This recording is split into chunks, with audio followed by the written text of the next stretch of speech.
Welcome everybody to the PodAskew Podcast. I am CJ, and with me as always is my hetero life mate Rico. What's up, man? Holy shit, dude. We got some shit to talk about, dude. There's a lot of crazy shit going on, and for once it's not bad generally. So, yeah, man, there's some cool things going on. I watched a couple movies. You watched a couple movies. Comic-Con's happening as we speak. So it's a crazy time in our little world. It is. It's really fascinating because shit that I never expected to ever want, I'm now hopefully going to get, according to the news of Comic-Con. I'm glad you clarified that because I was waiting for you to tell me you were getting a sex change or some shit. Like, I didn't know what you were doing. I was considering getting a sex change, and then I saw what you look like, and I reconsidered it. Fuck you. It's always good to have you around. No offense to those who want to get sex changed, but, like, we're ugly. That's really what it is. It's not about, transgenderedness or anything like that. It's just that we're ugly, and we would look ugly as women. I'm not going to get into the specifics, but we actually, on Mark's stream last night, got into a conversation about binary genders. It was really interesting, but I'm not going to get into the nitty-gritty of it. But it was a really interesting conversation, and you can catch that on Twitch if you look up Mark B. Writing, because all that stuff's VOD after it streams. So you can go back and watch it if you're actually interested about the conversation. So, Anyway, that aside, like I said, Comic-Con, should we talk about what we watched first, or should we get into Comic-Con? Let's talk about what we watched. We'll do this in levels of, man, that was kind of interesting, to holy shit, this is really interesting, and then we're going to end it with, man, that was all right. Really? I don't even know what we're ending with, so that's a surprise. I'll be curious to hear what that's about. For our listeners, just to give you a little hint, I filmed something years ago. It was not a sex movie or anything like that. Oh, thank God. No. Well, I mean, I have done that, but I'm not sending that to you. I don't want to see it. I didn't even need to know it existed, honestly. Which one? The sex video. Again, which one? Oh, move on. I made a short film for, I dated a girl who her quote-unquote cousin made, I thought you were starting to describe this sex video. I'm sorry, because you said you started with I dated a girl, and it, go ahead. Fucker, I'm telling a goddamn story here. Now, shut your fuckhole. She went to a, sort of media college thing out here in Emeryville called Expression College, and she had to do a short film. And I was lucky enough to be in it. And CJ has no idea. He's never heard of it. This is all new to him.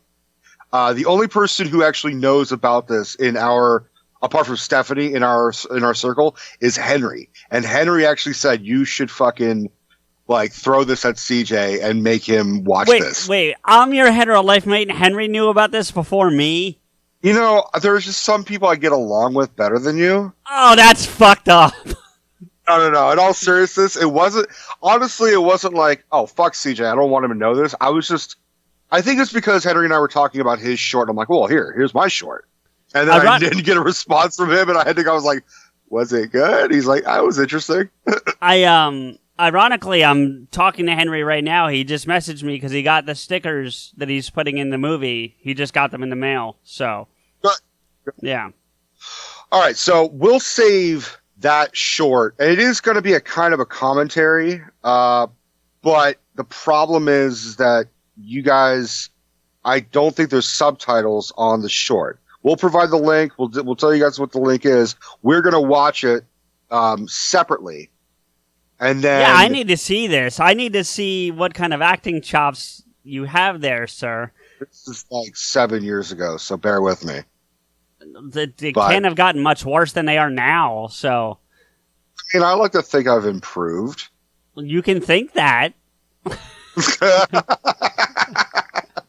I will think that. Thinking about myself in a positive light is the first step to being successful. There you go. All right, but we'll save that fucking money shot till the end. Yeah. So in the meantime, What'd you see, dude? Nothing too fancy, but something that I'd been interested in, and that was Mary Poppins Returns. It's so weird you say that, because I also kind of saw Mary Poppins Returns recently. Oh, really? Okay. Yeah, my interest in wanting to see it. It was on Netflix, so I didn't pay for it or anything like that. I was able to pull it up on Netflix and watch it. But I grew up with the original Mary Poppins. I watched that multiple times as a kid, and I wanted, so to see how they were going to continue this story was interesting to me. You know what I mean? I didn't go into it with high expectations, but I wanted to see how they continue the story. That's a curse that I'm constantly dealing with movies. If they leave it open-ended, I always want to know what could be next. Or even if they don't leave it open-ended, but the original Mary Poppins ends and these kids are still kids. What happened to them later in life? I want to know that kind of stuff. So the fact that they made that movie kind of answers those questions. Well, first off, I'd like to point out, I think every person born after the age of 1965 watched the original Mary Poppins when they were a kid. I mean, this was sort of the next generation's Wizard of Oz, if I would be so bold. You know what I mean? It doesn't have the same weight, though, that Wizard of Oz has. I would disagree, man. I think the only difference is Wizard of Oz is just older. But I'm saying, there's a copy of The Wizard of Oz at the Library of Congress. There's a copy in the Smithsonian. I don't think that's the case with Mary Poppins, All right, well, another 30 years, and it'll be a part of the fucking Smithsonian. I don't think that's going to be the case, to be honest with you. But, I mean, hey, if you're right, you're right. That's great. I think it's a great movie. Personally, I like Mary Poppins over The Wizard of Oz. I do. Dude, Donald Trump is president. Anything is fucking possible. I don't know how that lines up, but sure. I'm saying that eventually Mary Poppins will be as... It already is, but for a public display of Smithsonian and all that shit, it'll be regarded as par with I guess. Yeah. But anyway, so I wanted to see how they completed it or continued the story, and I liked it. I'm not going to tell you it's great. It's not as good as the first one, as most sequels aren't, but it definitely was enjoyable. I didn't get to a point where I'm like, oh my God, I got to turn this off. You know what I mean? It felt like an honest attempt to continue the story. Well, you actually sat and watched it. I watched it at work. See, I played it for the background because I'm like, what is kid friendly enough? What is something I haven't seen? What's something that's it's also a 2019 Oscar nominee / winner. So yeah, it did win some, didn't it? I forget. I don't know. Best something. Who gives a fuck? It was nominated. I remember that. It was definitely nominated. It's in a section that we have the 2019 Oscars, whether it's a nominee or a winner. We have it all there. Well, I remember it was nominated because I picked it when we did our Oscar ballot thing. True. So I really didn't sit, watch it begin, middle, end. I watched it when I could, and I will say that Emily Blunt had a really difficult job, which is to recreate Julie Andrews. Right. You may be able to help me with this, but I find it kind of disappointing that one of the kids from the first movie, Michael, grew up to basically be worse than his father. I didn't get that from it. I didn't get it that he was worse. No. I thought he was more angry and temperamental than Mr. Banks. Mr. Banks was just aloof and distant and really wasn't paying attention to his kids. Well, when you've lost your wife, you think you're losing your home. I mean, there's a lot of weight on you. Mr. Banks, the original Mr. Banks, didn't have that. So I don't know that didn't play a part in the way he was, but I don't think that's who he was, the person. Do you know what I mean? I think I need to rewatch it and actually watch it properly. My mom and Maxwell watched it like a month ago, and they were like, "Wow, that was awful." I'm like, "Really, Mom? You fucking love like musicals and shit like that?" She's like, "Yeah, it was just not good." What didn't she like about it? She didn't specify because I didn't care at the time. Okay, fair enough. I was just curious because look, again, I'm not going to pretend that it was as good as the first. It's not. But was it terrible? No, not by a long shot. I have this, I think again, I'm really not giving my full honest opinion because I haven't really seen the fucking thing properly. But I do know that the filmmaker Rob Marshall can make a fucking good musical, type of movie. And I think because the first one has so much weight and is regarded as such a classic. Yeah. I think I probably would be more into the idea instead of them making, like, I'm less happy it's a sequel, and I think I'd be more into it if it was its own movie. Kind of like how we were talking about Independence Day a couple episodes back. Yeah. I kind of feel like it is, though. Like, it's its own movie within this story world, but I wouldn't call it, like, a sequel.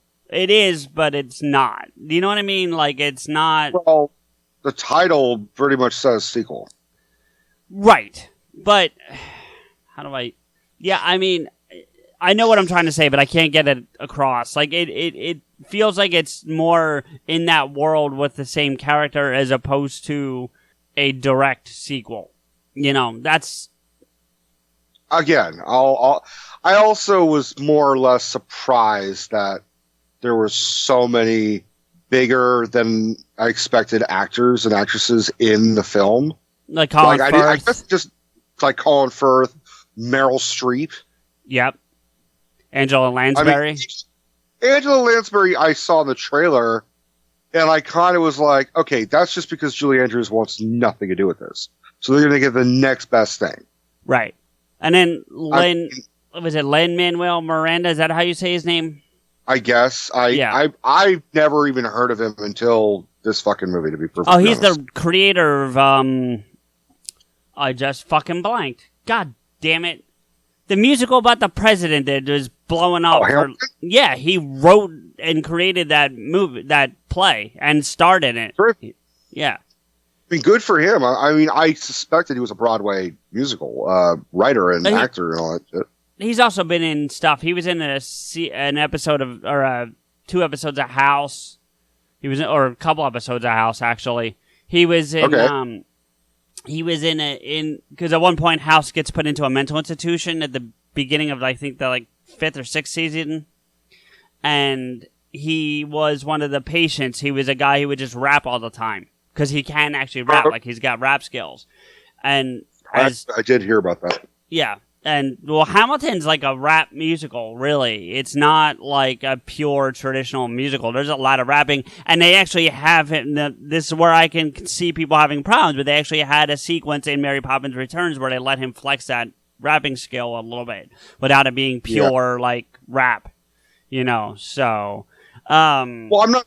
It's not talented. I'm just saying I didn't know the dude. Yeah. But anyway, look, overall... On our normal Fedora scale, I would give it 3, 2.5, 3. It's not fantastic, but it's enjoyable. If Mary Poppins, the original Mary Poppins, is a 4.5, then I would put this at a 3. I would probably give it the same thing. I just need to rewatch it. I need to actually just say, okay, fuck it. I'm doing nothing for the next couple hours, and because I like Emily Blunt, and I think if you are going to go this route, Emily Blunt is a very fucking good choice. Yeah. I think I almost would have liked to have seen Anne Hathaway. I think she was originally cast for that, wasn't she? And then she dropped out of the project? I don't know the answer to that. I know that they worked together, and I think that would have been Disney's kind of hey, Anne Hathaway worked with Julie Andrews in 2 fucking movies. She does a good job. I also think Anne Hathaway probably resembles Julie Andrews in Mary Poppins a little bit more than Emily Blunt. I would need to see them side by side, obviously, but Can I just say something a little disturbing, and I'm not saying this in any joking way, but I started to type in "was Anne Hathaway" into Google to see if she was originally cast in the role. The top search result is "was Anne Hathaway born a boy?" That's just oh my God. wrong. I'm sorry. Anyway, moving on. Just wanted to point that out. For Anne Hathaway. I never really got it personally. What was that? I didn't hear you. There's a lot of hate for Anne Hathaway, and I really personally never understood it. Yeah, I have to agree with you. I like her. We've talked about this before, so we don't need to get into it tonight. But I actually preferred over Michelle Pfeiffer as the Catwoman. Well, I wouldn't go that far, but I thought she did. I thought she doesn't deserve all the hate she gets. I think she's from Jersey, so you can fucking There you go. Yep, Jersey represent. We'll get in that in a minute because there's another movie actually I didn't tell you that I saw, and I saw it today, and I really enjoyed it. It was First Man. I still haven't seen it. Is it good? It's good. It's good. The best way I can describe it without spoiling anything or giving anything away really is it's a combination of The Martian and Apollo 13. Okay. I heard it was styled and like the cinematography was phenomenal, but it was kind of a boring movie. That's what I heard. I can agree with that. Yeah. There's not a lot to get you excited about. It's very factually delivered. I don't know if it's factually accurate, but it's factually delivered. If you know what I mean. Like, it's not, not a lot to get you excited about. Oh, speaking of Oscar fucking movies, I saw Green Book finally. Did you? I want to see that. Don't spoil anything, but I really want to see it. Look, I liked it. I actually liked it more than I expected because I kind of went into it knowing some of the controversy. Yeah. And the controversy is really just the dude's family, and I'm blanking on the pianist Shirley. Shirley's family got bent out of shape because like no one of the film consulted them. And when you dig just do a little research, the real Shirley said, "I want you guys to make this movie after I'm dead." And he basically gave them all the facts of his side of the story and said, "This is what I say is the truth." So there is the controversy, but like his family is really just kind of getting bent out of shape and kind of throwing mud in the water. You know what I mean? Right. Yeah. But I was more concerned about how Viggo Mortensen was going to accurately portray an Italian American. Yeah. And he did good. I mean, there's this running gag where he's always eating. He's just eating in every fucking scene. So he's Brad Pitt in Ocean's 11. But fat and Italian. And here's the crazy thing is, I didn't know that the guy that Viggo Mortensen's playing is a real life dude. Yeah, he's a real life. No, but I mean like a real life actor. Oh, like, you and I have seen him in shit. Oh, really? Okay. Yeah. So he is in Goodfellas. Okay. He is also in The Sopranos. Okay. He plays Carmine Lupertazzi. And he's been in a ton of fucking Scorsese shit. You look at this guy, you're like, holy fuck, this dude was like in every Scorsese fucking movie ever, for the most part. Okay. I've probably seen him, but nothing you're saying is, like I've seen Goodfellas once. I've watched one episode of The Sopranos, and it was the last 10 minutes of it. So I don't, You had Sopranos, you ruined The Sopranos for yourself? What do you mean? Like you saw the last 10 minutes of the last episode, or just the last 10 minutes of an episode? No, the last 10 minutes of the last episode. So that's like saying you came without even getting a fucking boner or enjoying the sex. Okay. Like someone just looked at your dick intensely and then you just ejaculated. Sure, I guess. You need to watch the fucking Sopranos, dude. No, I'm good. They're fucker. Well, yeah, all right. Look, Green Book I liked. It does kind of give off the impression that the message is racism is bad. And this Italian-American racist is going to learn that. Okay, we know that. Like, there's really watching her, like, it was good. Is it best picture material good? I mean, it's fine. It's surprising that it was that. It was very entertaining. I was definitely into it, and yeah, I think it's good. It's just not best picture. Best picture. That's the key word. Is best picture. No, it's not that. All right. Speaking of Oscars, by the way, I did look up. Mary Poppins Returns was nominated for 3, did not win any. So didn't win shit. Nope. You know what won? Fucking Green Book for fucking best picture. Well, Mary Poppins wasn't up for that one, but sure. Speaking of another best picture, the trailer for one Jay and Silent Bob reboot has been released, the Red Band version. You are correct, my friend. It is. All right, what was your take? Because I want to know your opinion, because our listeners, CJ didn't want to watch the fucking thing. He was treating this shit like it was the next Endgame. He's like, I don't want to know shit. I don't want to know anything about it. I don't want to know who's in it. I want to be surprised. And I'm like, we run a fucking show. We got to talk about this shit. Well, because Kevin's notorious for ruining that kind of stuff in his trailers. Like, he is. I love him to death, and I love his movies, but he tends to do that shit. And I didn't want to go into it knowing as much as I now know, to be honest with you. You know? Well, what do we know? Well, we know Jay's a father, which, or at least potentially a father, which is weird. Which, by the way, I've always kind of said that Harley looks like she could be Jay's daughter more than Kevin's daughter, to be perfectly honest. No, I'm saying in this movie. Like, for sure, if they were going to say, oh, it's Silent Bob's kid, I'm like, no, that's 100% Jay's kid. Yeah, I mean, well, and that's what they're doing with it. But I mean, like, yeah, she totally looks like Schwalbach, and I don't think there's any amount of money in the world that you could pay Jen to fuck Jay at any point ever. Well, I didn't say she wasn't Schwalbach's kid. I'm just saying. Look, that's. I literally thought you were like, of course she's Schwalbach's kid. I'm like, I didn't say she wasn't Schwalbach's kid. I said she looked more like she could have been Jay's offspring. Yeah, no, I get it. I mean, there was just a lot of stuff given away that I could have lived without seeing prior to seeing the movie. I mean, yeah, I'm excited to see it. We both are big Kevin Smith fans. I'm excited to see it. Jay and Silent Bob Strike Back is one of my all-time favorites. It's the one that introduced me to Kevin Smith in the first place. Yep.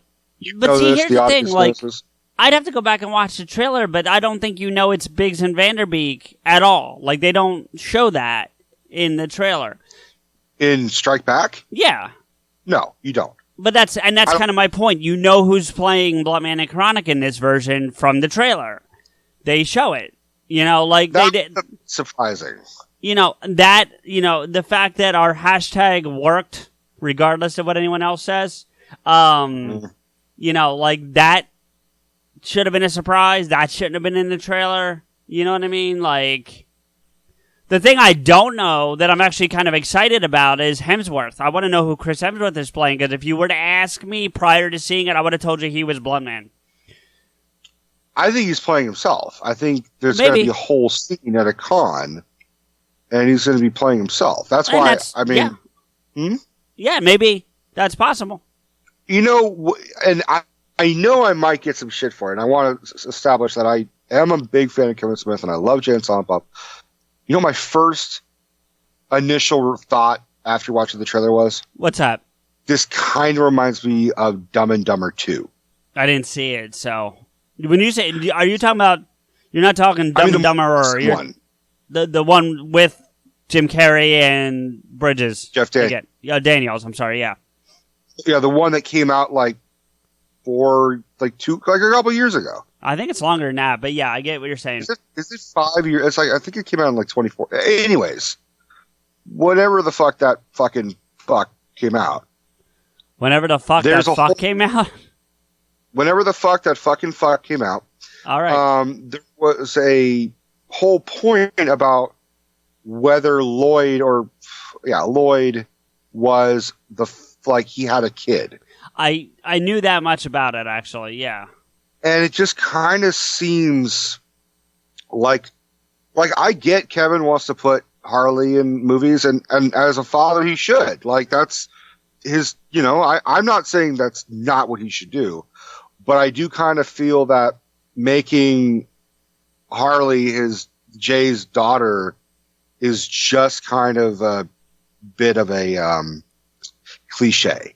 It would have been honest. If he wanted her in the movie, it would have been better to find a way to get the girls from Yoga Hosers into the story and have her play that role as opposed to Jay's daughter. Sure, or any other, or a completely different character. I'm sure she is playing a different character, but it is kind of falling in that. Oh, she's also your long lost daughter. I am glad they are bringing back other people. Like, is kind of, this. I mean, apart from the Clerks 3 round table reading that he's going to do. Did you see the ticket prices for that fucking thing? I did not, because I didn't even fucking attempt to want to buy one of those. No. It's up the road from me, and I was like, no. But this is going to be the closest we will get to Clerks 3, because he's bringing back a fucking ton of people. He's bringing back Rosario Dawson.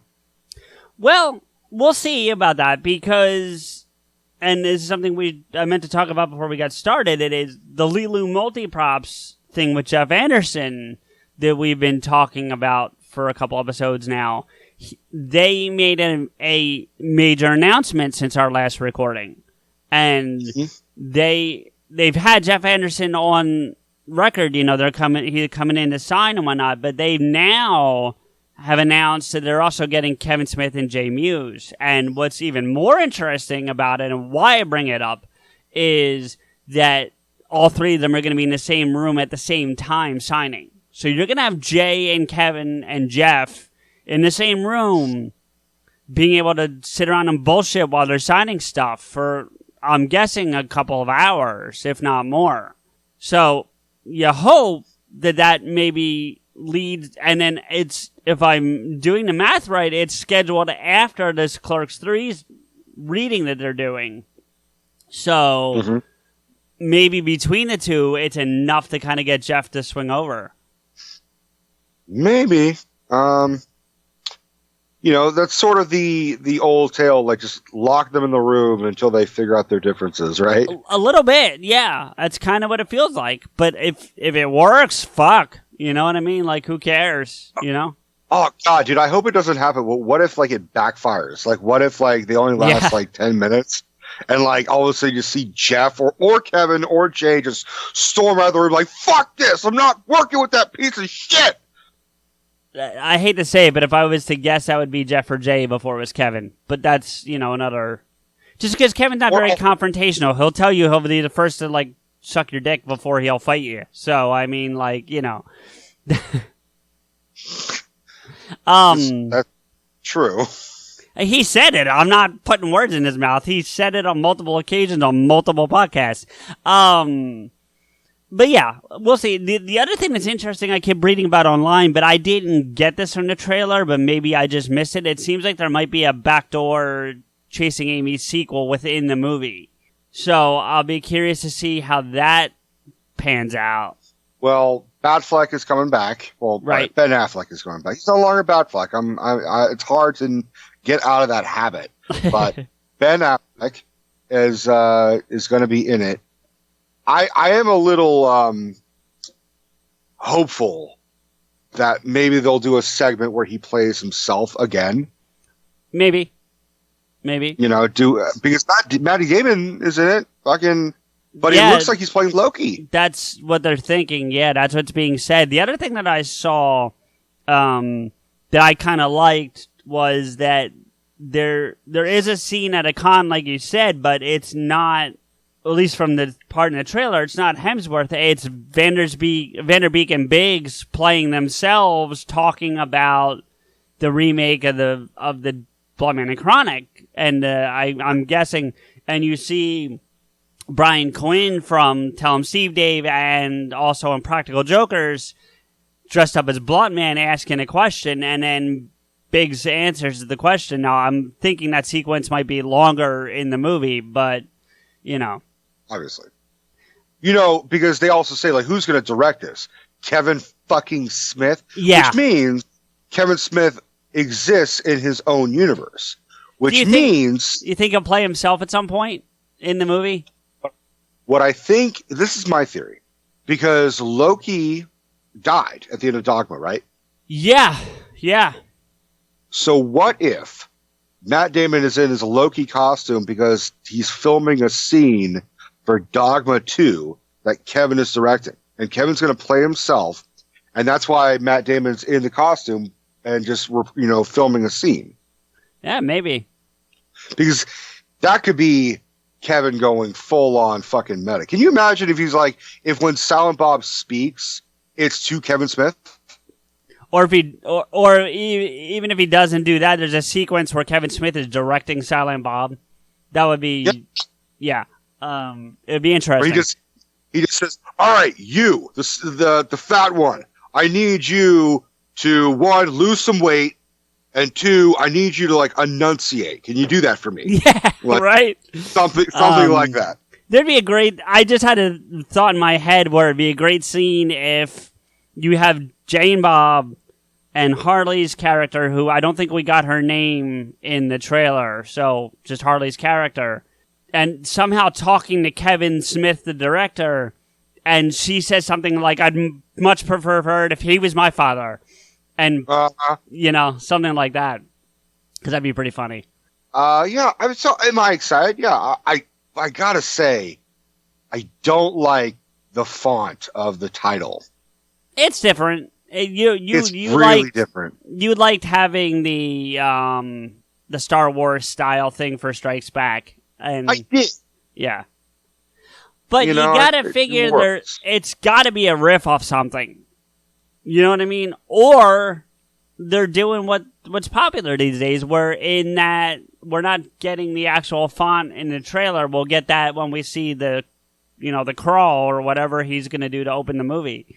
Well, the only thing I could say what it closely resembles is it looks like the font of Clerks, but faded, which could be, the font for Clerks is just simple text. Yeah, but it looks like typewriter text. This looks like handwritten, hand-drawn writing, so I wouldn't equate it to that. I don't know what it is.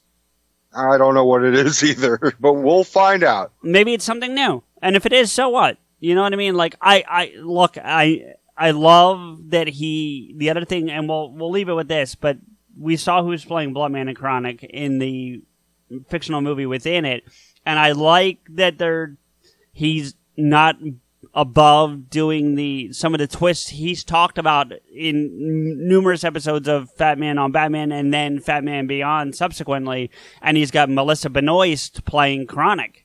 I fucking love that. I think that's a great idea.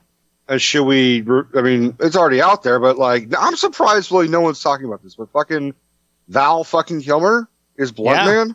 Well, and I saw something that 3 or 4 former Batmans are in this movie in some capacity or another, is what's out there. And the only 2 I saw were Kilmer and Affleck. So I don't know if he got Christian Bale or he got Clooney or if he got Keaton.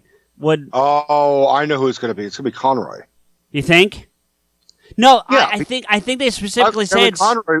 But I think they specifically said screen Batmans, and with all respect to Conroy was in Yoga Hosers. Right, but with all respect to him, I think it's screen Batman. I don't think it's... And Conroy's Batman, of course, but he's not been on screen as Batman. So true, but it's it wouldn't surprise me if he somehow got Clooney, because then it'd be he was really championing for Clooney to be on movie fights, and so and unless here's the other thing, unless it's Robert Pattinson, it could be, but my only argument against that, not that I have a problem with it, is that he hasn't actually been Batman on screen yet. Yes, he's going to be, but he hasn't been. I'm wondering more if it's Keaton, because he has such a reverence for that 89 movie, so I wonder if he somehow got Keaton to do this. Maybe it's Adam West. Maybe Adam West filmed a cameo before he died.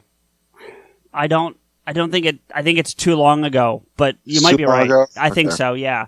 But speaking of too long ago, Dumb and Dumber 2, 2014, 5 years now. 5 years. Well, yeah. It felt forced when I saw that movie. Yeah, that was not a fucking great movie. I'm not a fan of either of them, so whatever, I like the first one, but I didn't love the first one like everyone else did. Everyone else fucking was like, "Oh my god, it's the best movie ever." No, it's really not. Did you hate the When Harry Met Lloyd prequel thing? I liked the fact the actors did such a good job portraying the characters. I liked that they were having fun, even if I didn't like the movie. I felt actually enjoyed that a little more than I enjoyed the first Dumb and Dumber. Well, I wouldn't go that far. There was one part where I loved Bob Saget. Like, how do you not love Saget? I mean, come on, dude. Bob Saget was great in that movie. Remember the part where like I didn't. It's been so long, I don't remember any of it. It's pretty memorable. Fucking Harry has a chocolate bar in his back pocket, and he sits on a radiator, and it melts. And he goes to the bathroom to pull out the chocolate because he feels it's melting, and he flings melted chocolate everywhere, all in the bathroom. And Bob Saget comes in, he's like, there's shit everywhere! There's shit on the fucking walls! There's shit on the ceiling! There's shit everywhere! He just does that, and it was the funniest fucking thing when I was like, however young I was, like 14 years old when I saw that. 2003, so. I was 12 then. Yeah. That's when it came out. I don't know when you saw it, but that's when it came out. I think I saw it, but I don't think I saw it in theaters, but I saw it when it came out on video. I think I bought it on VHS when it came out. Gotcha. But getting back to Comic-Con, there's a bunch of other stuff that came out of Comic-Con. It's a little more, I guess, serious than Kevin Smith stuff. Well, the fans are more serious, I guess. Yeah, Kev's fans are pretty serious fans, man. True. So yeah. First one that I think is sort of interesting to talk about. They're making Thor 4. Yeah, and they got your favorite, Taika Waititi, to come back and do it. Look, I don't dislike Taika Waititi. I just thought Thor Ragnarok was such a weird... I know I have the unpopular opinion. I understand that and I respect that, but it just doesn't feel like a real Thor movie. You know what I mean? It doesn't feel like it's part of the first two. As boring as they were, I mean, I will say he made Thor funny as fuck. Here's my immediate concern, right? Because of the way Endgame ended. Okay? Well, and we might even need to back up a minute further into Infinity War, but we'll do that if we have to. But in Endgame, Thor kind of goes off with the Guardians. So yeah. I expected to see Thor in Guardians 3 as part of the Guardians, basically. Whether he's officially a Guardian or just tagging along, either way, kind of expected to see him there. As Guardians of the Galaxy. Right. So my question then becomes, if they're doing this Thor 4, which I personally don't have a problem with, but if they're doing this, then how does that affect the interaction with Guardians for Volume 3? Because that's also been announced at the same Comic-Con. Well, which one's coming out first? That I don't know. I can try to find out. But as you're looking that up, let's discuss the title for Thor. Love and Thunder? What's it called? I didn't hear. Thor, Love and Thunder. Interesting. I think. I think it's called Love. It's Love and Thunder, Love and Light. No, Love and Thunder. And the font looks pretty good. It looks kind of like a combination of the first Thor font and Thor Ragnarok font. It still looks very weird, psychedelic Thor Ragnarok vibe to it. Can I change the subject just for a brief second? Today would have been Robin Williams' birthday. Oh, fuck you. Why you gotta do that to me? Well, no. I just love the Robin. Go ahead. Move on. Oh, yeah. Love the Robin. Jeannie, you're free. So there's a lot of bullshit going on with Thor right now because they announced that not only is Natalie Portman coming back as Jane, but she will also be Lady Thor. Really? Okay. And from what I've seen, there are a lot of fucking, mostly males, bitching the fuck out about it. And it's not so much they're being misogynistic or sexist. They did that in the book, though, didn't they? Didn't they? Yeah. Thor's been a female in the book now for a number of years, if I recall correctly. I think their argument is, oh, you know what was really missing and what I was really, really hoping would come back in Thor Ragnarok and to the franchise? Jane. Because Jane was such an exciting character. Oh, I'm a big Natalie Portman fan, so. Right. But, and I mean, I'm sort of in the middle. My whole thing is, you really kind of introduced a badass female character named Valkyrie, who would be the obvious choice to be Lady Thor. But then when Tessa Thompson apparently went on stage, she said, I'm the king of Asgard. Queen. Regardless of no, she said, I am the king of Asgard because Thor bestowed me that I'm their king. Right. Regardless of her gender. And the king needs a queen. And then like Natalie Portman like came on stage and like Taika Waititi knelt down and gave her Mjolnir. And she fucking raised it. And that was like, oh, shit. So I'm into it. I'm into the idea of seeing this fucking weirdness. I mean, when I was announcing all this shit to Stephanie, when they were like, oh my God, this movie's fucking being made. Oh my God, this fucking movie. She was like, dude, I'm done. Like, I put a lot of fucking time and energy into these fucking movies. I'm done. Like the Infinity Gauntlet thing, I'm done. I'm sorry, I missed that. You said that or Steph said that? Steph said that. Oh, okay. So that's fair. I'm still like, fuck it. I want to see Thor 4 and Guardians of the Galaxy 3 and Doctor Strange 2. That was another one I didn't expect to see. Yeah, did you see some of the specifics on that? Because I'm reading it now. I hear it's going to be them venturing into a straight-up horror film. Okay, well, it didn't say that, but hold on. My computer. Scarlet Witch is going to be in it. Yes, that's the part I wanted to mention, and they're calling it Doctor Strange in the Multiverse of Madness. Yeah. So the multiverse is a real thing. Like we were talking about that when we saw Far From Home, and like we thought, okay, well they're not going to do it. No, they're doing it. They're doing it, but they're not doing it with Spider-Man.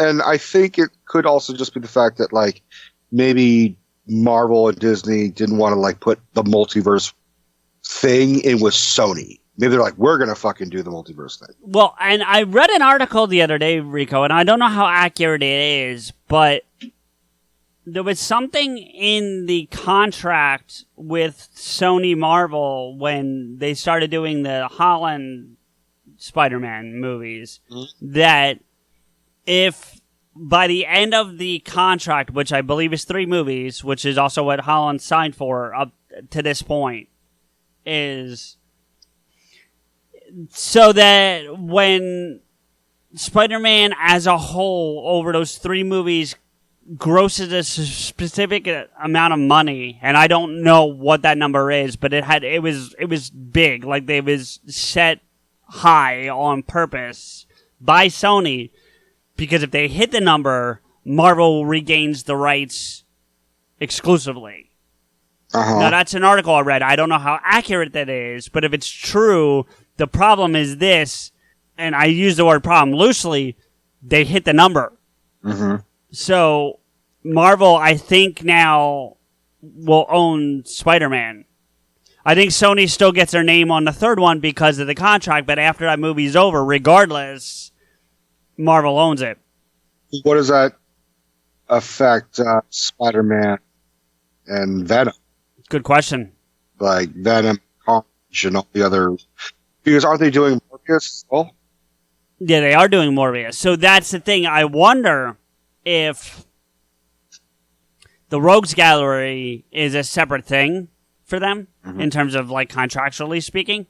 So you may end up kind of like what you've got with Chucky right now, where you've got two universes running parallel to one another that don't cross the streams. Well, we kind of already had that anyways, because Venom hasn't introduced Spider-Man yet, so... Right, but what I'm saying is that you could potentially have Tom Hardy's Venom still off doing whatever, and someone else, and I don't know who, like Topher Grace, just because, playing Venom in the Marvel version going up against Tom Holland. I see what you're saying. Yeah. You could potentially have that going on now. Because I fucking hope not. Well, I hope not too, but I do like the idea of Marvel fully owning and operating Spider-Man again. True. But that's all speculation, so let's not focus on that too much. Some of the things I'm seeing in this article about Phase 4, I have positives and negatives about, and I would like to get your thoughts, honestly. Sure, run them by me. So, apparently, as we just talked about, Scarlet Witch, Elizabeth Olsen, is going to be in the new Doctor Strange. As I read deeper into the article, it says that if you don't watch WandaVision on Disney Plus, you won't know why she's there. Like, it's going to lead up to why she's in Doctor Strange.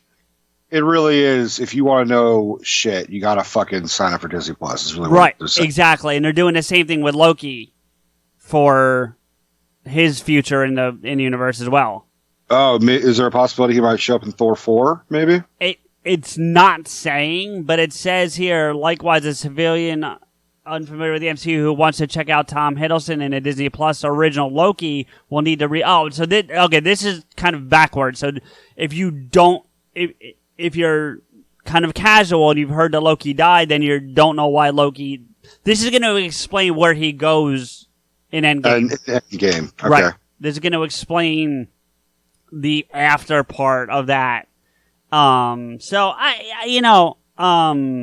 it looks like... And I didn't know this till right now, but it looks like Hawkeye's getting his own show, too? Hawkeye's getting his own show. What I think... a lot of this is going to be is they're going to be setting up a younger generation of Avengers on the side. Well, yeah, and I saw something that said that, and this seemed pretty accurate, meaning confirmed, that, Christ, I can't talk today, and this is something you've been saying for a while, so I don't want to take away from you, but that Captain Marvel will be the new leader of the Avengers, essentially. Right. So... she just signed a fucking big ass picture. I saw. I think it's like 7 films. If I saw, yeah. But Camille Nanjiani is going to be a part of stuff. Brian Tyree Henry is going to be a part of this going forward. And apparently Angelina Jolie is definitely on board for the Eternals. Like that's confirmed. I think she came on stage, and also she did. Yeah, I heard Salma Hayek. Yeah. Salma Hayek too. I see that. Which fuck, dude, I'm fine with that. I love Salma Hayek. My theory was about the Hawkeye thing was, I think they're going to be doing this separate Young Avengers thing. They're gonna have basically a Young Justice or the Teen Titans for Marvel. They're gonna have. Maybe Hawkeye is going to train his daughter how to be an archer. Yeah, maybe. I mean, it started in Endgame, so... Exactly. And also, they brought back Harley, the kid, Harley from Iron Man 3 for the funeral sequence in End of Endgame. And everyone was like, who the fuck is he? And I'm like, that's the dude from fucking... And there's also talk that Shuri might be the next Black Panther. No, I saw that. That's not talk. That seems to be confirmed. What has been confirmed that she's been the next Black Panther? What was confirmed was that they're transitioning. So I think you'll get T'Challa for at least the next Black Panther movie. if not 2, and then they're going to move into Shuri. So how's that like? I mean, I gotta imagine like, one of the big important things of Black Panther was, and I don't mean to say it like this, but that African Americans got a superhero, right? And they were really fucking happy about it. It's super gun ho, and I mean, he was introduced in Civil War. Then he got his own pretty fucking awesome standalone movie. Black Panther is one of my favorite of the standalones. Like, if you don't talk about Avengers, it's one of my favorites. Yeah. And then he had his big cameo in Endgame and Infinity War. I take that back. Yeah, I forgot he was in bigger in Infinity War than Endgame, but yeah. Right. So I could see them kind of being like, they're already going to replace him, or they're already going to kind of drop T'Challa and go another direction. Like, we barely got our own movie. We got one movie and then a bunch of scenes in other movies. See, here's the thing, though. There's a way to do it without getting rid of him. You know what I mean? And this is how you do it. Because, and hear me out, because this will make sense to you. In Civil War, T'Chaka was the king of Wakanda. But T'Challa was Black Panther already, before he was king. So, he was Black Panther before he was king. Yeah. So what you do is T'Challa kind of steps down from being both king and Black Panther and just focuses on being king, and Shuri becomes Black Panther. That's how you do it. Well, my question is how the fuck is Shuri going to have the powers of Black Panther? Because Killmonger destroyed all the fucking flowers and shit, right? I have the same question. So my immediate gut reaction is one of two things, right? One, there were some plants elsewhere that he didn't know about that weren't in that cavern that they destroyed. You know what I mean? So there's still some of those plants out there. That's option number one. Or option number two, which I think you're going to hate, is because it's Shuri, it's going to be called Black Panther, but it's going to be more of like an Iron Man Black Panther hybrid, because she'll have this technology that allows her to have the strength and speed without the mystical power of the plant. All right. I hear... Because she's capable of designing something like that. Yeah, I mean, I think it might be a combo of middle ground. Maybe she found one plant and then she was able to synthesize and make like numerous copies or some shit. That's possible. I don't know, dude. Yeah. Maybe fucking, she just cut opens fucking Black Panther's vein and then synthesizes his blood or some shit. It could be any of those things, and none of them would surprise me with her because she's got that level of intelligence. So like that, none of that would stun me. True. This is something I'm seeing that's kind of interesting, and I don't know if you saw this, but apparently they're going to do. And I can't tell if it's a movie or... No, it says film, so I guess it's a movie. It's called Shang-Chi and the Legend of the Ten Rings. Yeah. So they're going to dive into this Ten Rings thing finally. Like, for real, it seems like. Dude, we're really going to get Mandarin. We're going to get the real Mandarin, not the fucking Ben Kingsley, Trevor Slattery fucking version. Which I still like. I mean, I like Ben Kingsley, and when he was playing the Mandarin in those vignettes... I actually liked his interpretation. I wasn't a big fan of the Tony Slattery thing so much, but I did like when he was in, Mandarin mode. You know what I'm saying? I did like that. Now, I liked his Nixon voice.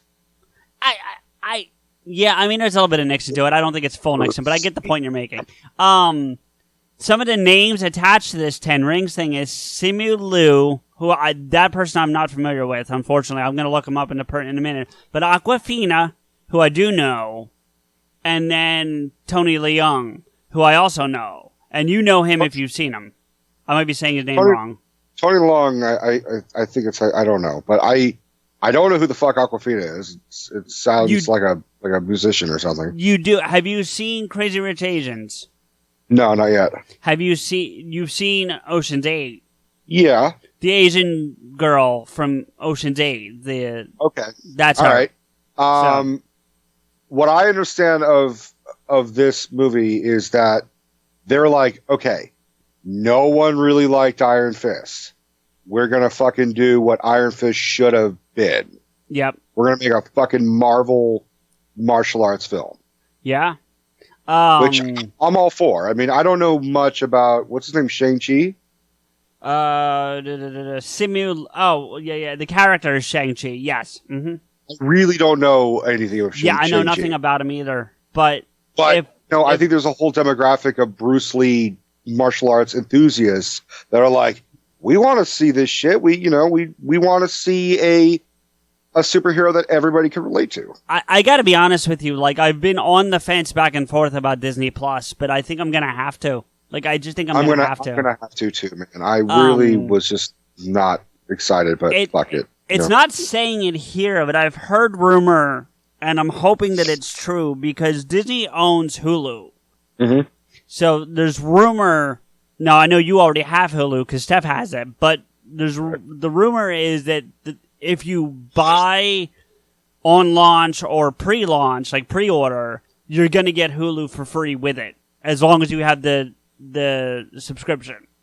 Or vice versa. If you pay for Hulu, you might get Disney Plus. That I didn't hear. I only heard the one way. So I'm not saying that that's not possible. They offer, I think, Hulu, and then you can also get the HBO package as well. Okay. So maybe they'll do a Disney Plus package. Yeah. If they do that, then I'm probably not, because if they stick with the price is the best one out there by far. It's like $6 or something? $6.99, I think it is, and that's for 4K HD level. Like, I'm paying $15.99 a month for or is it Netflix. Yeah, for Netflix, because I have the 4K TV and I want the 4K quality. So, all right. So to double check, so they're also doing WandaVision, they're doing Hawkeye, they're also doing Falcon and Winter Soldier. Yeah, the Falcon and Winter Soldier. That hold on, I just had it up. There's not a lot here, except they're going up against Daniel Bruhl, who is the villain from Civil War. Is that? I don't know who that is. That's Zemo? Okay, all right. Then yeah. Which I gotta think he was one of the more interesting, like, write-off villains. I agree. Because he wasn't big and super powerful. He wasn't even in his costume. He wasn't in like a purple fucking, mask and shit like that. He was just, I'm a dude, I'm from Sokovia, this is just a revenge plot. Yeah, I like that. And in that same vein, there's a little bit here about the Black Widow movie that is currently filming. And it says it's a prequel, so we're finally getting that how are we getting her back? Because we had that question, like, how are they doing this? So it's a prequel. Social media people who apparently saw something at Comic-Con are saying that it's on par with the Bourne movies. So it's a Bourne-type movie with Black Widow. Which I would probably liken, it's probably Winter Soldier without Captain America. Yeah, except I think the Bourne movies are a little bit darker than Winter Soldier, so I would lean more Bourne than Winter Soldier, but I get the point you're making. So it's set between Civil War and Infinity War is also what I read, which means it's going to probably, I mean, we may get some fucking cameos. We may actually get people coming back. Like, that's the other thing, is that because it's also a prequel. Yeah. But it's not, so it's like not a 90s prequel or an 80s prequel. It's going to be, maybe Tony Stark is still alive. Maybe Captain America is still young. Maybe he'll have a cameo. Maybe we'll probably get Hawkeye. I'm just saying it right now. We are going to get a sequence where she goes from where she goes from redhead to blonde. I would like, so you're saying, I'm sorry, I had a distraction over here. You said it's set when exactly? Between Civil War and Infinity War. That's confirmed? I'm just asking. That's what I read. Because what I would want, to be honest with you, like, here's what and I think I said this to you before. I think I said it during our Endgame discussion. But I want Budapest. I want us. They've referred to this multiple times in multiple movies. I would like to see, whether it's the end of the movie or what, like, it doesn't have to be like the main story, but I want to see Budapest. I want to see Hawkeye and her meeting. Like if I was writing at least the framework, that's what I would do. You know, if they're gonna make a standalone Black Widow movie, which this is, there's not gonna be another one because where are they gonna shove it, right? Unless they find a way to bring her back. Right. Which really, as much as I love Scarlett Johansson, they really should just leave her dead. But I do like the concept that you brought up about when Cap returns the Soul Stone, do you get a soul back? And maybe that's how you get her back. I mean, I kind of like the concept. Now, maybe that not how it works, but who knows? Anyway, go ahead. What I would like to see is when Cap goes to drop off the Soul Stone, he said, Red Skull, I've always cared about you. And then, kick him off the fucking cliff, and then it's back Scarlett Johansson. So I think it's going to probably dip into the sequences in Age of Ultron where she's like ballerinas in the background, the fucking...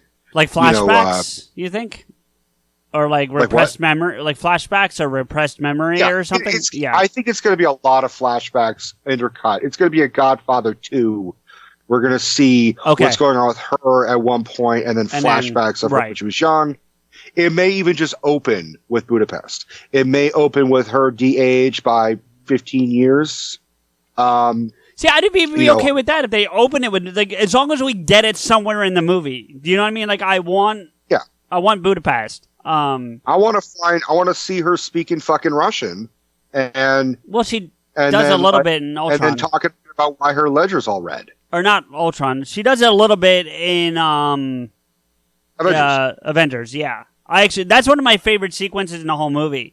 Is when she's... That's a good one. Yeah, that's a great sequence. Before we get, because there's big news that I think I'm dancing around, so we'll get to it in a second. But the other thing that they confirmed, while they didn't give any details, at least according to this article, and all my article information is coming from Variety. This is all from Variety magazine, so pretty reliable.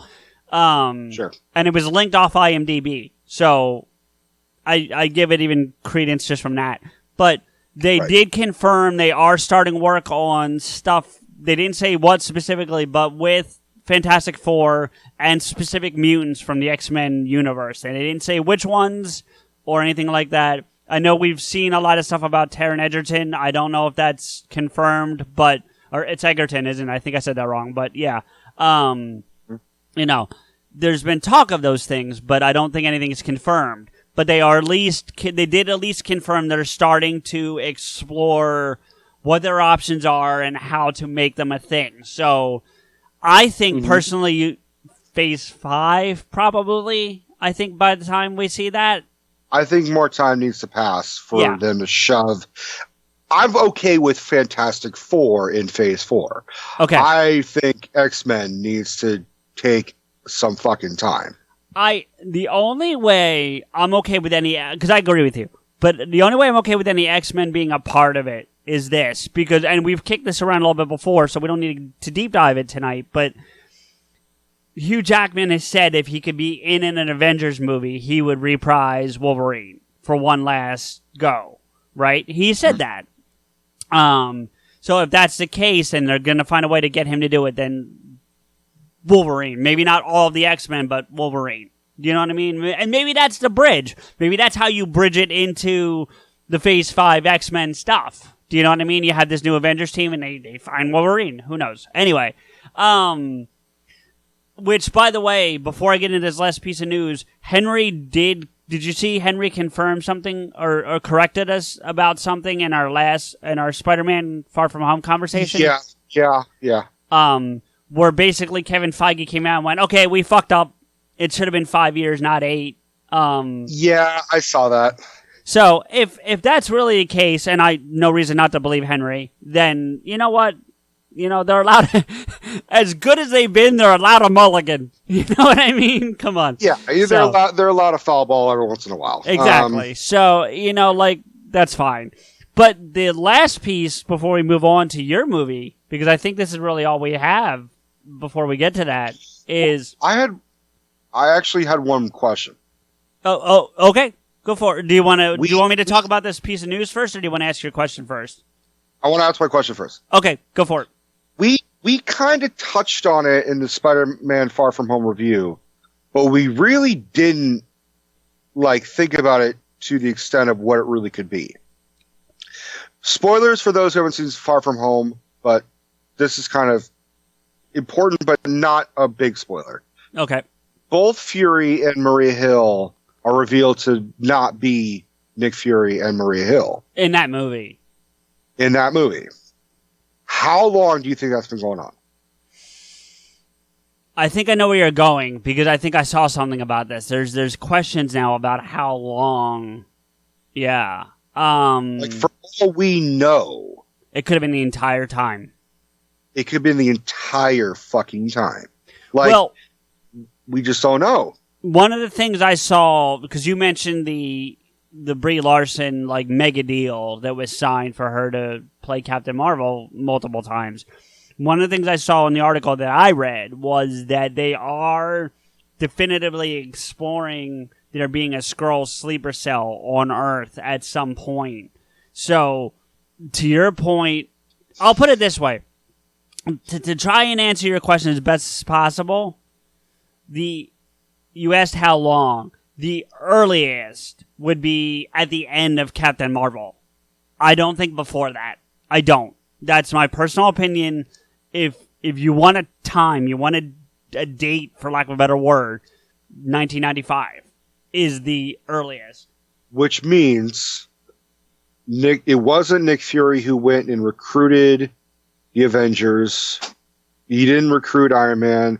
He didn't fucking do any of this shit. For all we know, he wasn't even in the Avengers.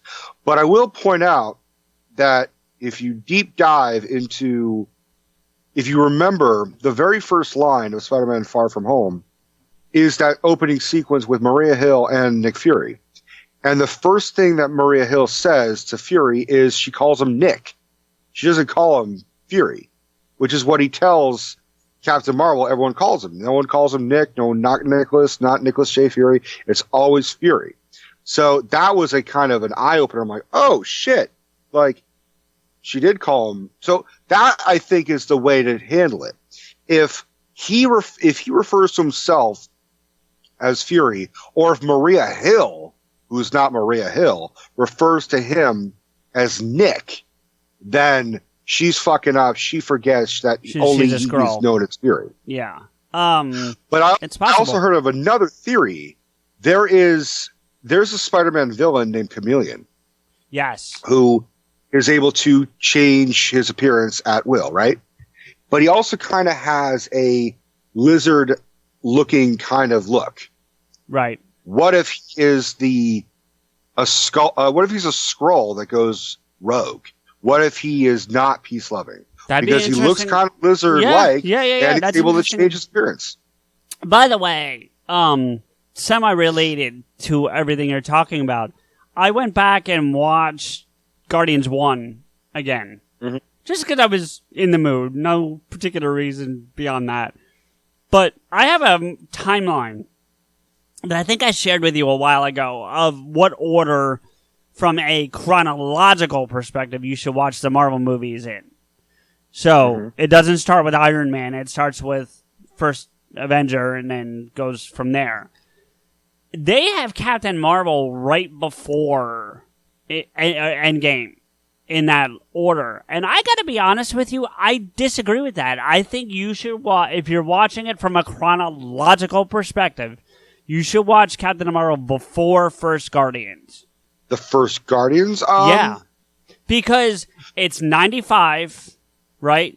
Yeah. If you do the math about when Peter's taken, or that sequence where his mom dies, and then when he's taken, that's after Captain Marvel. And so, yeah. Okay, but I would agree with you, with the exception of the bonus credit scenes, which leads up to Endgame. Well, the bonus credit scenes do, sure, but there's been a couple times now where the bonus credit scenes don't line up with the rest of the movie from a chronological perspective anyway. So my reason for coming to this conclusion is, and I forget the character's name, but Digimon Hansu's character, the guy with he is on Veer's. I'm going to call her Veer's because at the beginning of Captain Marvel, she is Veer's. He's on Veer's strike team. You know, or actually technically, what was Jude Law's character's name? It's technically his strike team, but whatever. You get the point. Like, he's part of that strike team. Ronan isn't the evil fuck that he is yet. I mean, he's not a happy person, but he's certainly not, like, lost his shit Ronan yet. True. So, I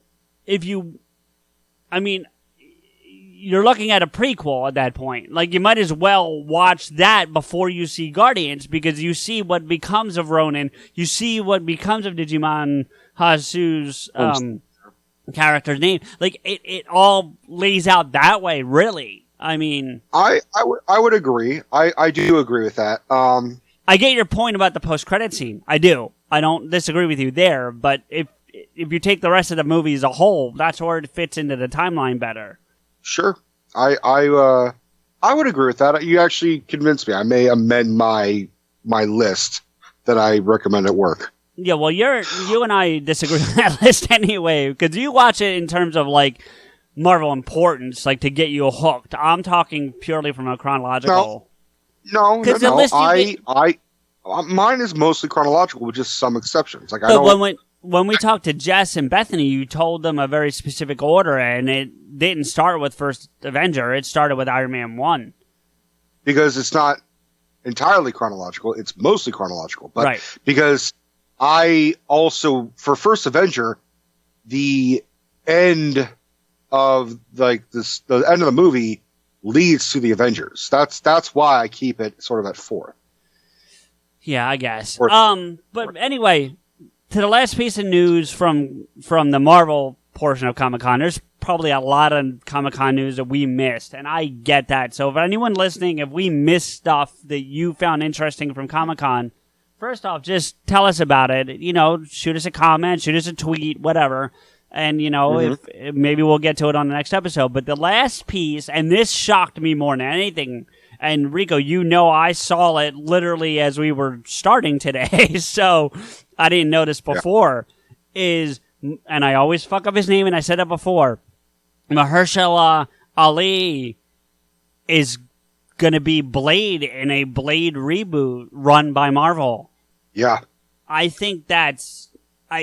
I have conflicting feelings about it, to be perfectly honest with you, on a gut reaction level.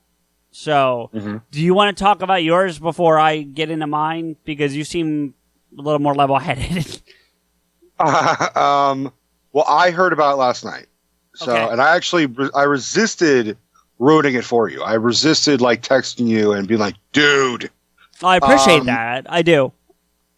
First off, I'd like to shout out to Mark Bernardin because he tweeted at Marvel and said, guys, hit me up, call me, I will write this fucking thing. I hope he gets it. Yeah. For fucking real, let him write that because I mean, it's going to be probably pretty good anyway, but if Mark Bernardin writes that, it's going to be ridiculous. Right. I'd like to say that I am a fan of the first 3 movies. I love the first one. Yeah.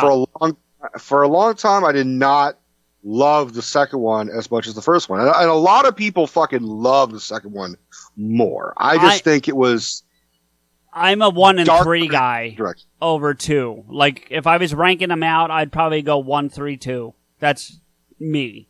But, and that goes to my next assessment is I really liked the third one when I saw it. Trinity's good. I mean, yeah. Trinity, it slowly becomes the Ryan Reynolds show. You know, it is kind of like Deadpool without being Deadpool. It's a backdoor Deadpool pilot, for lack of a better phrase. Yeah. It really is. Which doesn't make it bad, but it becomes less Blade and more Deadpool. Hannibal King movie. Yeah, well, yeah, but it's still good. And Blade so here, this is where my confliction comes from, right? My confliction comes from because, like, to Henry's point about J. Jonah Jameson, about no one should play that role ever except J.K. Simmons, if that's how you say it. It's Simmons, right? Not Simons, right? Simmons? Yeah. Yeah. I I really feel like nobody should play Blade but Wesley Snipes. Now, that said, I really like Mahershala Ali as an actor, and so, like anything else, I'm willing to give him a chance. So I'm not going to shit on it because he's playing the role, but I really, really like Wesley Snipes in that role, you know? And I'm of the same opinion that it would have been nice to have seen, Marvel extend the olive branch back to Wesley Snipes. Yeah. Because before we got like X-Men and Spider-Man and all these amazing fucking Marvel movies, as well as just, there wouldn't be an MCU if there wasn't this interest in Spider-Man, X-Men, but that all stemmed from Blade. Blade really was the first one to be a fucking success. And they went in another direction. They weren't trying to, they were comics accurate for the most part. They changed some things.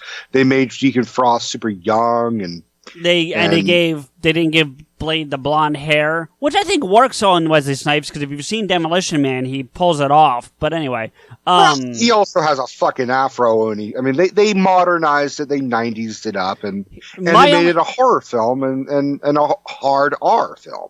Yeah, it's really good. I'm a big fan of those movies. I have been for a long time. I'm willing to give this a chance because, quite honestly, with the exception of not knowing how to count, Kevin Feige can do no wrong. Right. He knows how to count. He knows how to count the fucking trillions he's getting. Yeah, right. My initial thought is like, let him do. What if because they've been pretty good about showing some love to the past as well in a very discreet kind of way. What if he's Whistler? What if they bring Wesley Snipes back as like a Whistler, or maybe not Whistler, but something in that, or maybe if they have the council, maybe he's on the council as a different vampire. Maybe he's Deacon Frost. I wouldn't want him to be the enemy, but I guess I can't, Well, here's the thing. I don't know if Whistler I think Whistler was a character that they wrote for the movie. I don't think so. I'm going to look, but go ahead.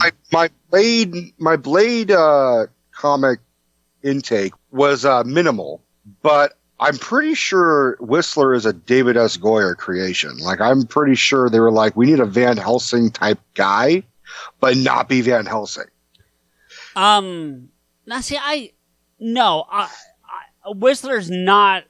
I can tell you right now, he's not a creation for the movie. I can't get my computer's being really stupid. I'm surprised we still have connection right now. But what I was gonna say is, there's a game that you might actually like, by the way, that you can play. Do you like pinball in general? Are you a pinball fan? I like pinball when there's nothing else to fucking play at the arcade. Okay, because there's a game on the PlayStation. It started on the 3. It's transitioned to the 4, but it's still active on the 3. You can still play it. It's called Zen Pinball. Okay. And they have licenses, so there's a whole bunch of Star Wars tables, there's a whole bunch of Marvel tables, and all that kind of stuff. And Whistler is in the Blade table. Now, before you say anything, because I know you well enough to know where you might go, these tables, all of them, are based on the comic book solely. Has nothing to do with movie or TV shows. So, and Whistler is in now, he's a much different character than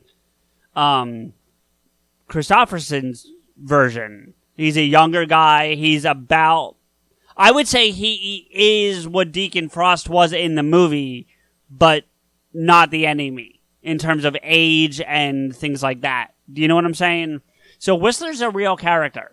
Okay, well, from what I'm reading, screenwriter David S. Goyer created him for the 1998 film Blade, but he first appeared on screen in Spider-Man the Animated Series, where he's voiced by Malcolm McDowell and later by Oliver Muirhead. So I think he is created by David Esquire for the movie, but then because I think the animated series was coming around at the same time, and maybe Goyer was a writer, and they said, oh, well, yeah, we'll put him in this for some slight continuity. But his first comic appearance is Blade 2 #1, the official comic adaptation in 2002. So he is a comic book character, but he started out as a movie. Maybe it's kind of like Harley Quinn in that she generated it in the animated series and became so popular and such an integral part of the story that she has now been put into canon as part of everything else. And now there's a misconception, because I saw this great fucking thing on Facebook where this guy was talking shit to people. Who's like, man, why don't you only give a fuck about Harley Quinn from Batman, the animated series. Why don't you read a comic book? And we're all like, you are a fucking idiot. She came from the animated series. Why don't you read a comic book? Yeah. Piece of shit. Like, which, yeah, I mean, I don't really have anything to say beyond that. I want to touch on one more piece of comic news before we get to your movie, because I think it's about that time to see the premiere of Rico. But there's a little bit of, I call it the Berlantiverse, but I know by most people's accounts it's known as the Arrowverse from the CW.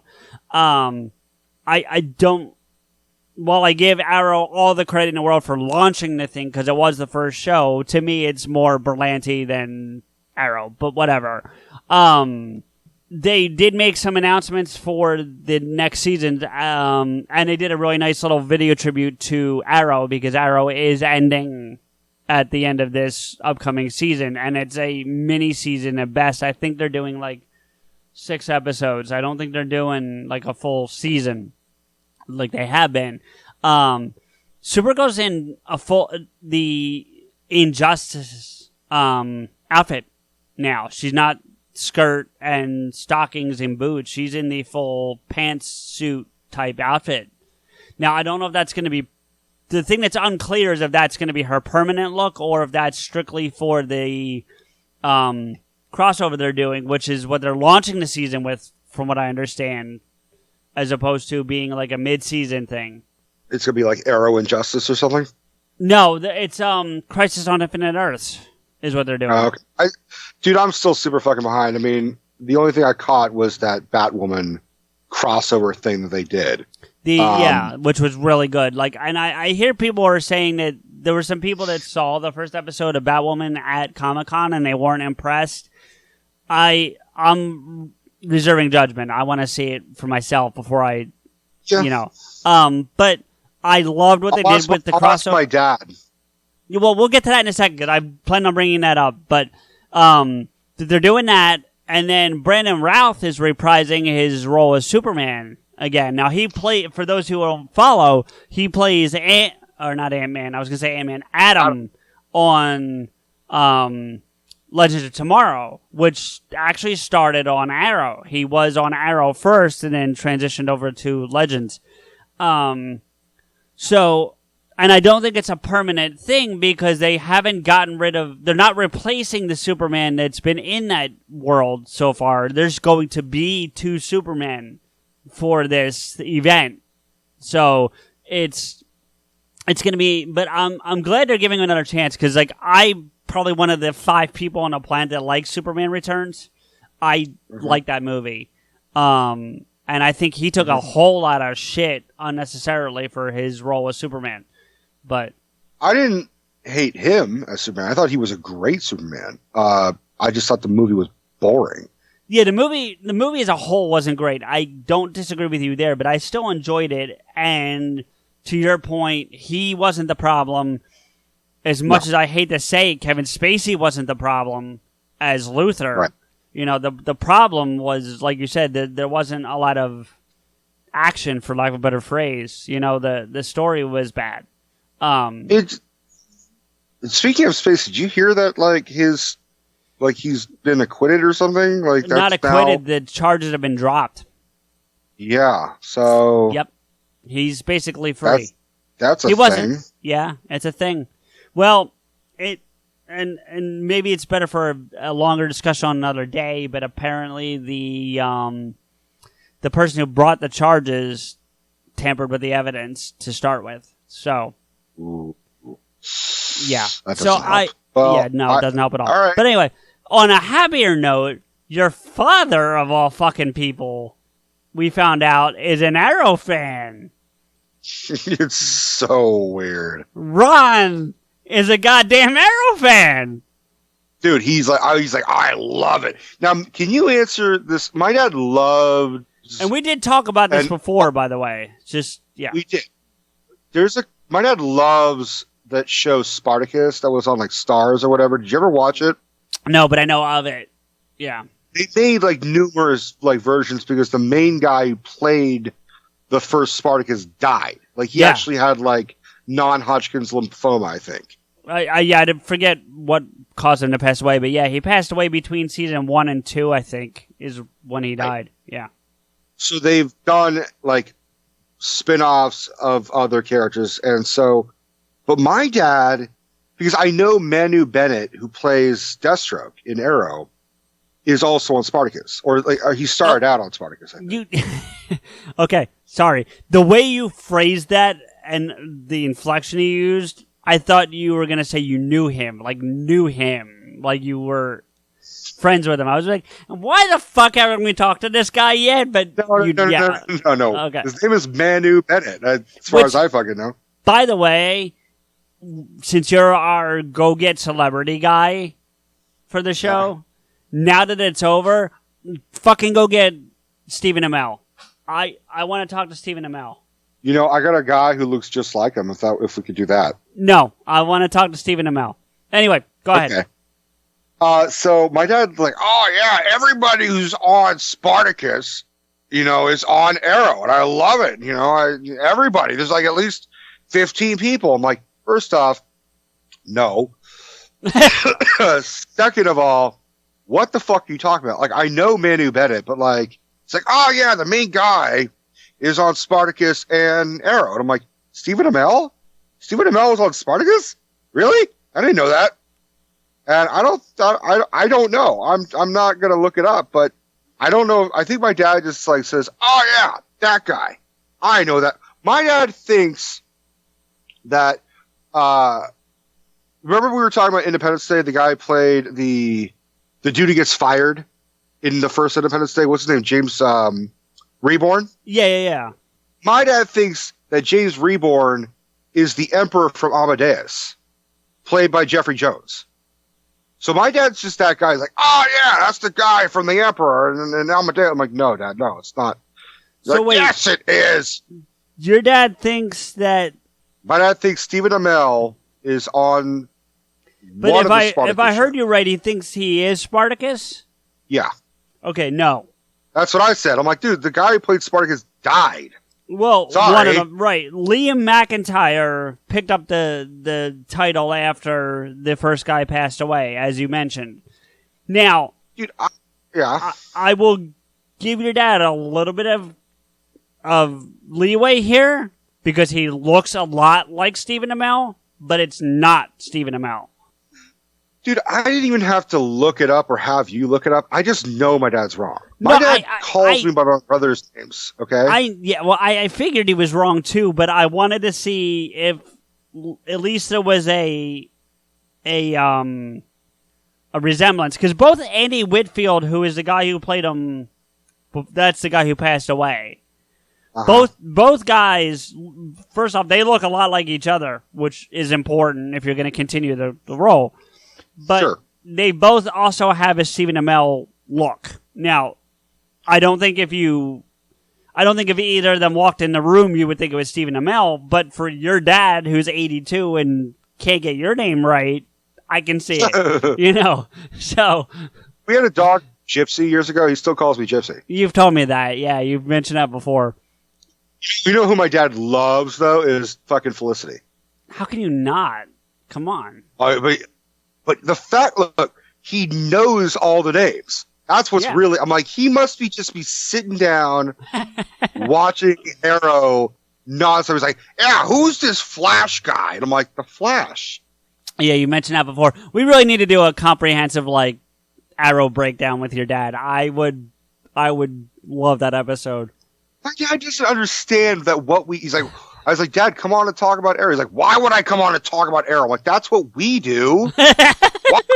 Why would anybody want to listen to you guys talk about Arrow? I'm like, I don't know, but they do. People do, yeah. Yeah, people listen.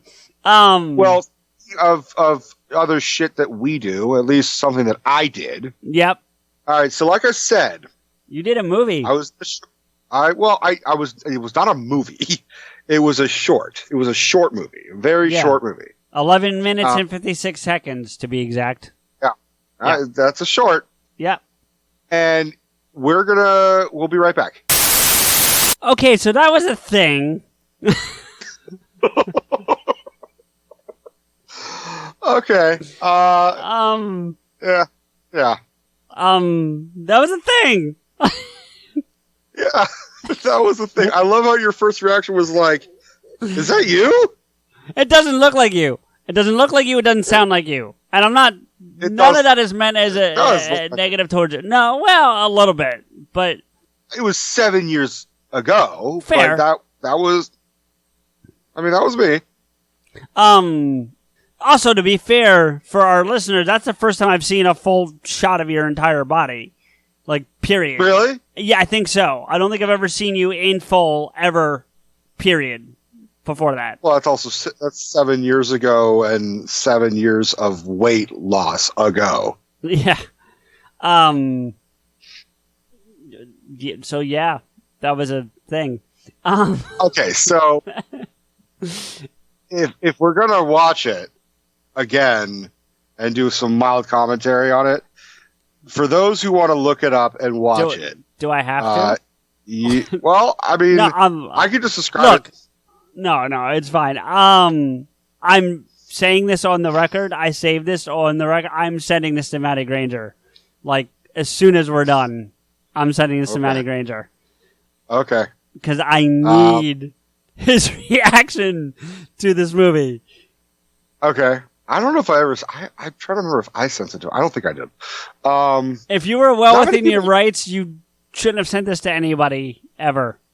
Oh, you're such a dick. No, dude, look, it's bad. It's not bad because of you, but it's bad. Okay, so let me for those who need to understand, it's called The Space Egg Cometh, and it's Cometh, Cometh. That's right? how you spell that. Yeah, Cometh. Well, I'm making sure they can hear it properly. Like, yeah, and it is, like I said, the backstory is that I auditioned for the homeless guy, the hobo, who is sort of throughout the movie, and I went in, auditioned, won the, got it because really, like, I could play a homeless guy pretty well. And then they said, okay, well, they called one of the directors called me up and said, we don't have someone to play the lead. And the only person who came is not right for the role. So we're going to up you to the protagonist. Now, I know the ending is confusing as fuck, and I'll try to explain it as we go along. So here we go. That's the only confusing part? Eat my short dick, okay? Make sure the volume's off. So it is. I'm just dreading hitting play. Okay. Oh God, this was really hard to watch you watch this. I tried to maintain a modicum of like straight edge until we got to record it, but well, I okay. Has Steph seen this? Steph saw this. You saw the Space Egg Cometh, right? That little short. Yeah, I showed you this. This fucking thing that I did. Yeah. She saw it, and she's still with me, so it's not that bad. So this guy is one of the directors. And you know what? I think I saw him at fucking Jersey Mike's yesterday. I was looking at this guy. I'm like, fuck. I think that's Rob. I would reach out to him and be like, were you at Jersey Mike's at this time? Because I totally saw you. Yeah, dude, that's me. That's me thinner. They want me to be clean shaven. And before your balls dropped. Apparently. No, my balls dropped. They just weren't as fucking like abused. This is. I was still smoking. I was 21. I was smoking and drinking, but I just. You mentioned that your this is connected to one of your exes. Is she the one that plays your girl in the movie? No. Okay. I was just curious. I mean, Shelley did a great job, but unfortunately, she and I really didn't get along during filming. But she was great for this. But I think I was just too inexperienced, and I think I was just kind of. I had the funnier lines, and I think I was better at improvising comedy than her. It's funny though that scene of the egg coming to Earth is where they blew the budget, because that was a clean, good-looking scene, and it just There's a lot of this is actually really good, and all right, so yeah, I threw the thing. We did this the first day of filming. No, yeah, because you could see my hair. That's the unfortunate thing is that when I thought we were done filming, I shaved my head, and then you weren't done filming. Yeah, but my hair was already kind of short, so you can kind of like get away with it. Also, I have to mention, I see right there. Yeah, I have a shaved head, but so these are all reshoots. I had also fucked up my foot really badly. I was working one of my side jobs actually my only job was I was working for a family friend who runs a lumber yard, and I dropped like a 90 to 100 pound piece of steel on my foot. Ow. So what you don't see is I'm heavily on fucking Vicodin. Well, that's good to know. So the why is it a mullet? Because it's an alien, and it looks like a mullet. That's really what this is. I feel like we're not doing this justice. I think we need to just put this out for people to see. Like, I need to link this to the episode and just let people see it. You're going to. I wouldn't expect you not to, actually. I mean, for what it is, see, their project was they had to write a thing, cast it, film it, edit it, including if they needed to put like CGI shots within like a month. Like they really, this was a project that they had to do.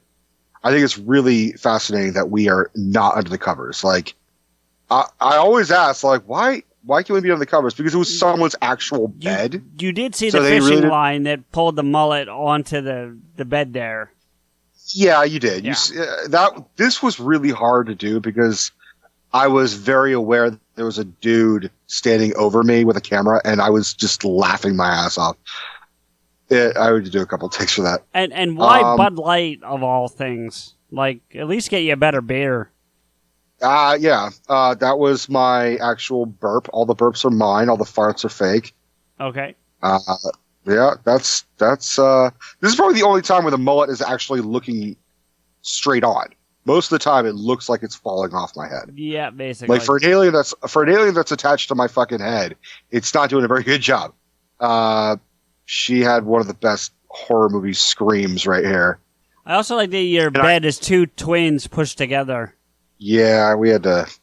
Well, this was one of the directors. There was 4 students, and they were all directing. And there was a lot of conflicting ways of working this out together. Sure. There was a lot of, and because they, they're all broken students, like they kind of had like, I want a big bed. I'm going to take these 2 ones and smush them together.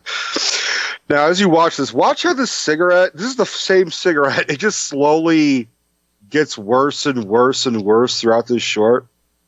It's perfectly straight, unlit, and then all the drunken shenanigans. I actually did. Is the shoe to cover up the label so that you don't do a product shot? No. Because we had Bud Light. No, it was just me. A lot of this was just me improvising on the spot. It'd just be like, I'm going to drink a beer from my shoe without pouring it in. So, cigarettes get a little, because I couldn't smoke in the apartment. Sure. All these cans and bottles are everywhere. Did you actually drink all these, or did they just dump them down? Okay. No. These were all empty before I got to the beer. I do like how they do like the time and the date. I thought that was funny. Yeah. All right, now take a look at my eyes right here. Just keep watching. Just they snap open and then roll. Yeah, this is really.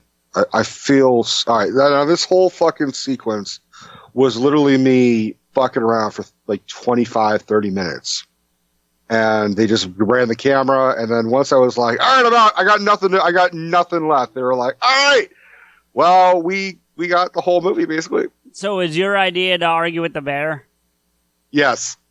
All this was me. This was all me. That's what I'm saying. Yeah. I love how I went up and I'm like, what's going on? Just like, that's empty. That's empty. Yeah. What am I going to do for lunch? Yeah. Because it'll be fun. That's why. It's nice to know I'm still smoking the same cigarette brand after all this time. Yeah. Yeah. That's why I sound lighter. That's why I sound younger in this. This was one of my all-time favorite lines, which was, "This is exactly what it looks like." Yep. Now, was that you or was that the script? That was me. Nice. They wanted me to do. I was freaking everybody out with my ability to do an impression of Elmo. If they're gonna put a woman in a dress, though, they gotta pick somebody without cankles. That's all I'm saying.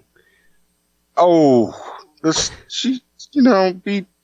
mean, as much as we didn't really get along. Like, I respected that she was there, and she did. We all did this for free. Yeah, of course. This was a free thing, and she was like, still is, as far as I know, trying to. She's acted in a lot of shit in Hollywood, but nice. But I don't know. So just for the clarity again, that's not your ex. Your ex is somewhere else involved in this project, right? Yeah. No, that was the thing, is that even though I looked older than what, I mean, I'm 21 right there. I don't look 21, but she was. Yeah, but she looks older than you by a good margin. She is, but we looked like we could at least feasibly be a couple. That was my attempt at a sad face. Every time I watch this, I'm like, oh, sad face. Yeah. Sad face. And what you guys hear is that you hear this kind of sound effect. That is the mullet taking over, is taking control of me. So when I'm like about to clean up, and then I go, no, because the thing prevents me from doing it. I think I missed that the first time. So me passed out on the floor here, that's me actually passed out on the floor. We had done this segment like 15, 20 takes, and it took most of the afternoon. And because of my injury, I'm so doped up on Vicodin, I literally fucking passed out on the floor. Interesting. You see me actually struggling because I'm high as shit trying to get up. That's really the truth of it. That's good acting. No, now, did she die there? Does that imply that she's dead? I don't know. That splat sound that you hear kind of goes with that argument, but like you can see, I'm like kind of okay with it. Like I'm like, oh, Shelly? Oh, well, that's all right. Well, because the mullet's still controlling things. Yeah. So this is where I do like the Metallica here is what salvaged this. Okay, so for those who have mullets, I apologize in advance, but the point of view was I'm a straight-laced character who goes and does his job, and I'm very, white-collar kind of dude. The mullet, unfortunately, makes me more of a drunken idiot, makes me more of into acting a fool, being uneducated. So the concept of me blending this crap and pouring it on my head was the opposite of whatever the fuck the mullet is. So it was lettuce, which is healthy. It was Post-it notes, which, because people who have mullets are illiterate, is what I guess the impression was supposed to be. It was like flaxseed, and it was soap. Like, because now I'm going to clean myself. So it was the opposite of redneck hillbilly bullshit, dumping it, and then it weakened it. And that's my voice they dubbed over and deepened, where I'm talking and arguing with myself. And then I rip it off. I stupidly, because I was high, forgot that my toe was fucked up. So when I actually kicked the thing, I actually remind myself that I'm actually in pain. And that's why it kind of cuts to me kind of happy and floating away, because that was like later where I was like, ow! And that's a thing I did. I'm still proud of it. I'm still embarrassed. No, you should be. All kidding aside. I mean, hey, you've done more than I have. So that's a thing. It is. I'm glad. I'm proud that I did it. I would have loved to have done the sequel. Maybe that's what Matt could do. Did they shoot it? Mm-mm. No. Okay. It was just a joke. It was just a gag. I mean, I actually bugged them for a long time. Like, when the fuck? See, Robert Martinez. I think he got more or less the credit. He's the one who posted this on Vimeo. I gotta reach out to him and see if that was him at fucking Jersey Mike's. And I'll actually link him to the show. See if he listens to PodAskew. Yeah. Okay. Yeah. So I mean, it was a learning experience, and I'm glad I did it, and I'm all for doing it again. But whenever people are like, "Oh, you acted," I'm like, "Yes." "Oh, do you have anything you could send us?" And I'm like, I mean, kind of. Yeah. But it's not going to help me get the job. No. No, it's not. The what will help me get the job is saying most of my dialogue was improvised. Like, there was a script, and then I asked the directors, I said, can I have fun? Can I just play around? They're like, I mean, yeah, as long as we get these lines, we will give you time to jump and play. And that's really the freedom that I had. I had far more freedom than an actor should have on this fucking thing, if I'm being honest. Well, for a first role, that's pretty impressive. I mean, look, I know I'm giving you some shit, and look, as a whole, Rico, it's not good, but that's not because of you. Do you know what I mean? It's not because of you. And I say that with as much sincerity as I can, like, for real. Oh, I appreciate that with as much sincerity as you can. It's not good. I appreciate that. Well, but I wouldn't expect anything I did to be that good either. You know what I mean? So, oh wow. When is this? Son of a bitch. What? Anyway, sorry. I just saw they're doing a screening of the reboot in Philly, November 7th. Oh, good. Yeah, I'm not going. I don't have the resources, but we have one last quick thing to talk about before you go, because we touched on it earlier, but we owe, based on some things we've talked about, to give it more detail for just a minute. So I want to say again, Lilu Multiprops is having a signing of Kevin Smith, Jason Mewes, and Jeff Anderson from Clerks. You go to LiluMultiprops.com. The link is in the description, and you'll be able to go and see that. It will allow you to send your merchandise, your items into them to have signed, or you can buy something on the website, and they will have one of them based on which one you select to sign it. I think you can do multiples. I haven't confirmed that yet. But LiluMultiprops.com, you go there. The deadline to send things in, if you're sending something in, is September 18th. So make sure you get your order and your items sent by that date to them, I believe, by that date. So, but yeah, if you want Kevin, Jeff, or Jason to sign something, that's how you do it. So, thank you everybody for listening. Rico, thank you for acting. Thank you for playing it. Yeah, no problem, my friend. Have a good night, everybody. Good night, guys. CJ here with a few thank yous, and I'll let you know how you can get in touch with and follow the show and us. If you want to agree with or yell at us, follow Rico, me, and the show on Twitter. The show is at PodAskew, Rico is at RantsRico, and I'm at M_Blade. Listen to PodAskew on the Apple Podcast app, Spotify, iHeartRadio, or anywhere else you find podcasts. Please don't forget to rate and comment. We want to thank our logo designer and show friend, Mike, for his work on our wonderful logo. You can contact him for artwork via email at mpxl.s2art@gmail.com. Again, that's mpxl.s2art@gmail.com. Thank you to Dubbed in English for our opening theme music, 96 Reasons. Thank you to Samuel Lemons for our closing music, Theme Askew. You can find Sam on Twitter at Samuel Lemons, all one word, and his music on SoundCloud at www.soundcloud.com/Samuel-Lemons. Finally, our biggest thank you is to you, everyone, for listening. Rico and I really appreciate your time and look forward to bringing you another episode soon. Drink all of us. Not fair. You deserve to be. Now just 2 Drunk. laps remaining. There's That's Carl right empty. behind. It's now That's 7 empty. tenths of a second. So in the last That's 2 laps, empty. Stenhouse has actually. What am I going to do for lunch? Damn it!